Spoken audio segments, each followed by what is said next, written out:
After the general idea of virtue, I know no higher principle than that of right, or rather these two ideas are united into one. The idea of right is simply that of virtue introduced into the political world.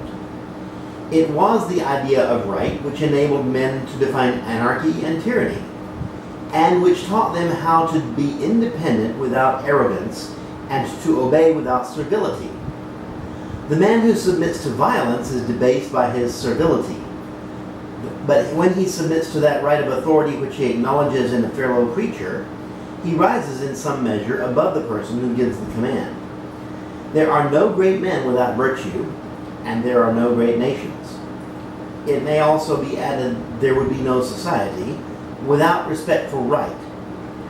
For what is a union of rational and intelligent beings who are held together only by the bond of force? The government of the democracy brings the notion of political rights to the level of the humblest citizens, just as the dissemination of wealth brings the notion of property within the reach of all men. To my mind, this is one of its greatest advantages.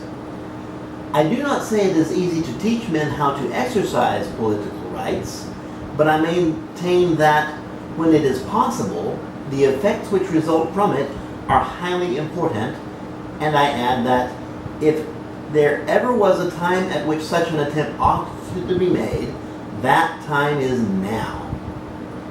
Do you not see that religious belief is shaken and the divine notion of right is declining? That morality is debased and the notion of moral right is therefore fading away? Argument is substituted for faith and calculation for the impulses of sentiment.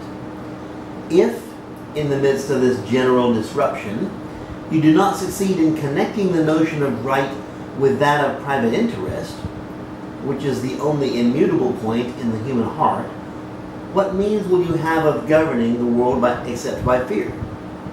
When I am told that the laws are weak and the people are turbulent, that passions are excited and the authority of virtue is paralyzed, and therefore no measures must be taken to increase the rights of the democracy, I reply that for these very reasons some measures of the kind ought to be taken. And I believe that governments are still more interested in taking them than society at large, for governments may perish, but society cannot die. But I do not wish to exaggerate the example which America furnishes. There the people were invested with political rights at a time when they could not be abused, for the inhabitants were few in number and simple in their manners. As they have increased, the Americans have not augmented the power of democracy, they have rather extended its domain. It cannot be doubted that the moment at which political rights are granted to a people that had before been without them is a very critical one, that the measure, though often necessary, is always dangerous. A child may kill before he is aware of the value of life, and he may deprive another person of his property before he is aware that his own may be taken from him. The lower orders, when first they are invested with political rights, stand, in relation to those rights, in the same position as the child does to the whole of nature, and the celebrated adage may then be applied to them, Homo, Puer, Robustus. This truth may be perceived even in America. The states in which the citizens have enjoyed their rights longest are those in which they make the best use of them. It cannot be repeated too often that nothing is more fertile in prodigies than the art of being free, but there is nothing more arduous than the apprenticeship of liberty. It is not so for despotism.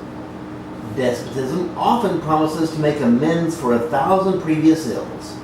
It supports the right, it protects the oppressed, and it maintains public order. The nation is lulled by the temporary prosperity which it produces until it is roused to a sense of its misery later. Liberty, on the contrary, is generally established with difficulty in the midst of storms. It is perfected by civil discord, and its benefits cannot be appreciated until it is already old.